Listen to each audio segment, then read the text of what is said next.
Bismillahirrahmanirrahim. Assalamualaikum warahmatullahi wabarakatuh.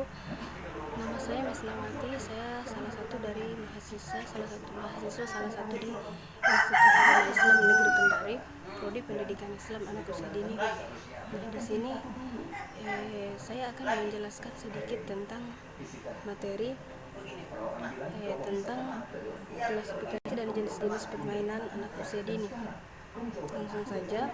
Jenis-jenis bermain. Kegiatan bermain ini menurut jenisnya terdiri dari bermain aktif dan bermain pasif. Menurut Herlock dalam Tiga Saputra, bermain aktif adalah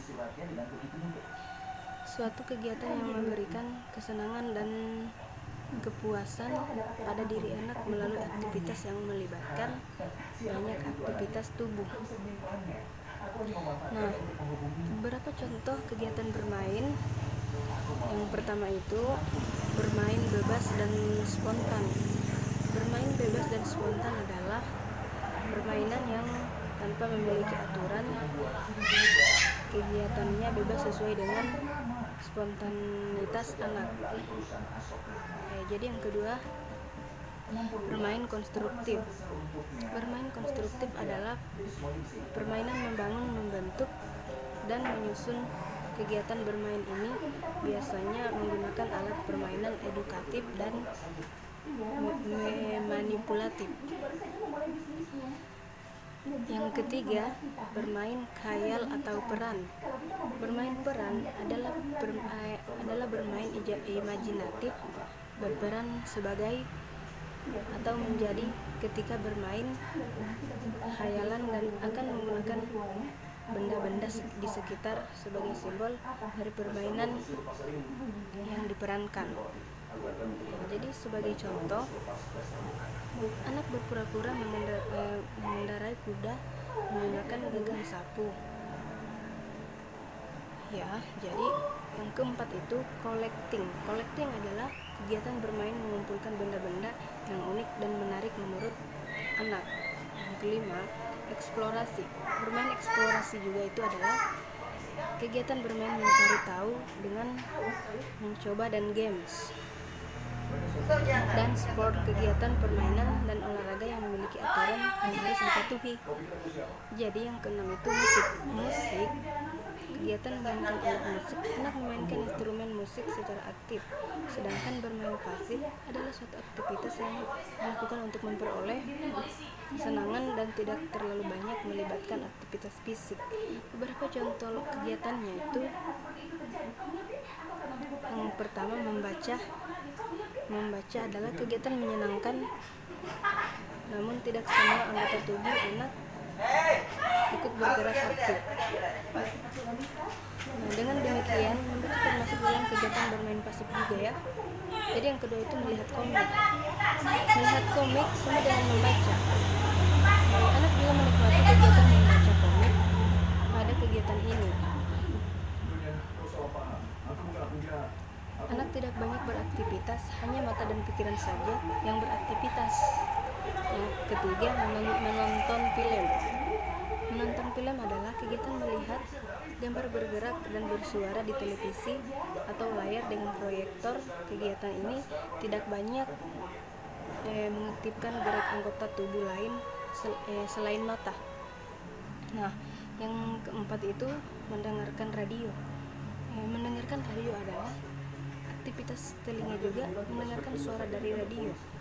Hal ini menyenangkan namun tidak melibatkan anggota tubuh lagi untuk beraktivitas. Nah, jadi yang kelima, mendengarkan musik. Mendengarkan musik sama dengan mendengarkan radio. Anak hanya diam sambil menikmati musik, tidak melibatkan anggota tubuh lain untuk beraktivitas. Jadi berbagai bentuk bermain yang dapat membantu mengembangkan kemampuan anak itu adalah, yang pertama itu hanya mendorong, menggambar, bermain alat musik sederhana, bermain dengan lilin atau malam, permainan tulisan tempel, permainan dengan balok, dan berolahraga ya. Jadi yang klasifikasi mainan anak berdasarkan usia semakin bertambahnya usia anak, maka akan bertambah pula kemampuan mereka. Meskipun demikian, kebanyakan anak lebih asik dengan jenis mainan sehingga orang tua tidak dapat memaksakan apabila mainan tersebut merupakan mainan kesukaan anak-anak. Nah, mainan anak sebenarnya itu bukan hanya sekedar teman bagi anak. Mainan anak dapat menjadi alat atau media yang mendukung tumbuh kembang anak sesuai dengan usianya. Nah, dengan melakukan permainan yang tepat, maka anak dapat distimulasi mengembangkan aspek perkembangannya.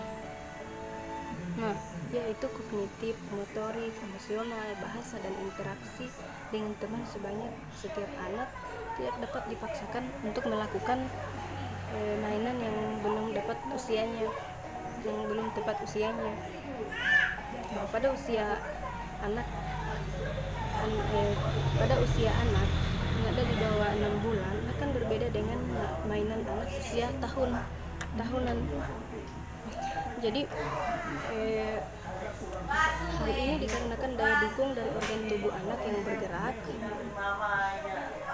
anak usia yang berbeda, kemampuan dan kebutuhan anak hendak berbeda-beda sesuai dengan usianya. Nah, berikut ini klasifikasi mainan anak berdasarkan umur adalah sebagai berikut. Itu yang pertama, mainan untuk usia 0 sampai 9 bulan. Awal bayi lahir belum memiliki penglihatan yang sempurna, masih memiliki keterbatasan sehingga diperlukan rangsangan dengan menggunakan warna yang mencolok, seperti warna-warna yang menarik. Diantaranya adalah itu merah, biru, kuning, atau warna terang lainnya ya. Nah, selanjutnya anak akan mengalami proses duduk, mengalami merangkak, merambat, dan juga melangkah. Kemampuan ini yang harus didukung oleh kemampuan kontraks dan berdesain. Nah, selain itu perhatikan juga keamanan dari bahan yang digunakan sehingga tidak memiliki risiko berbahaya dan melukai bayi. Nah, jadi itulah tadi penjelasan saya tentang klasifikasi dan jenis-jenis permainan anak usia dini. Baik, saya akhiri. Terima kasih. Assalamualaikum warahmatullahi wabarakatuh.